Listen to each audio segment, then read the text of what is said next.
Okay, last week, Jennifer Lopez disappointed Melissa and canceled her entire tour. And now the Black Keys have pulled the plug as well. So the New York Times is asking if concerts have become just too much of a luxury today. Okay, we have to go to you first. Is the concert industry, I mean, this is what you do. This is, do you think it's in trouble? Well, I think it is definitely in trouble, but it's very complex. Like trucking, busing has doubled in cost. I think people are making a mistake assuming that a hit translates directly into an audience. Right. You know? And we're a band that has cultivated and earned the trust of an audience over decades, right? And we plan our tours accordingly. We go out, we sell about 110 to 120,000 concert tickets in a summer. It's not Taylor Swift level, but it's manageable and it's profitable. And we try to keep ticket prices as low as we can, but there's so many like fees and hidden costs coming out of that the artist never sees. So it's difficult.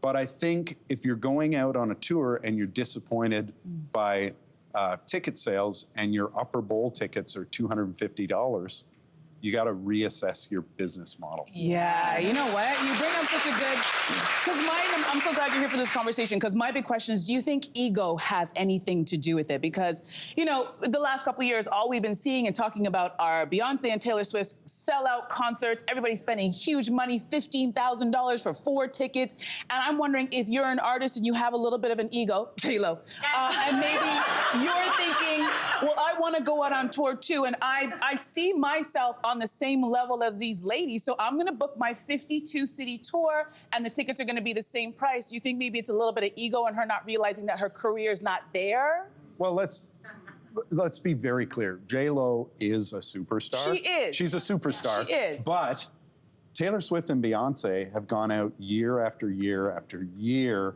cultivating a live audience and letting people know, if you come to this show, you're gonna have a great time. People don't necessarily know what they're in for from a J-Lo concert.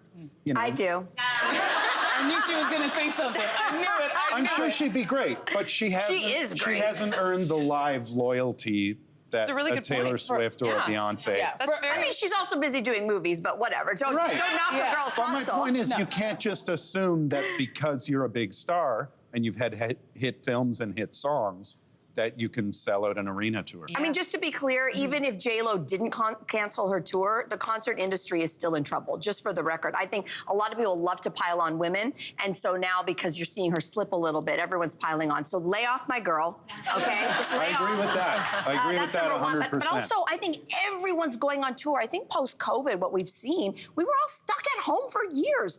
And I was one of the people who was like, get me out of the house. And so everybody and their mother was out on tour. And so you only have so much money if you're lucky to get out for a concert. It's like, I love New Kids on the Block, but how many tours does New Kids on the Block need? And you're competing now against the Taylors, Beyoncé's, J-Lo's, Madonna, like everyone's out on tour. So I think there is also a question of supply and demand. I only have so much money, I can't go to 25 concerts. But is it also like we've seen in so many other industries where these big conglomerations, like these ideas, these mega shows, have kind of killed the little part. We heard the Phoenix Concert Theater in Toronto is closing down. That was like, and that was like a legendary location to go see. And like so many other things, I think about movie theaters, right? These big, huge movie theaters kind of ate up all the small little players. And then the big movie theaters now suddenly are finding it hard to fill these theaters. Like, is that part of it too, that the industry itself has kind of been co-opted? Or here's what I'll say is, as an artist, we used to sell records, and we don't anymore. So live touring has become one of our only viable sources of revenue. However, with $500, you should be able to see your 5 favorite bands. So things got to get back into a reasonable perspective. And Ticketmaster's part of this too. We don't have time to get into all that, but they definitely are part of this problem. But even before you get to Ticketmaster, these prices are just too high. I'm sorry, if I wanted to take my kids to a concert, I don't have thousands of dollars to spend on one night. No, it's just not ridiculous. at all. No. Hey there, what did you think? Drop your comments below and join the conversation. And don't forget to like and subscribe so you can find more on everything from food and fashion to pop culture and current events. See you soon.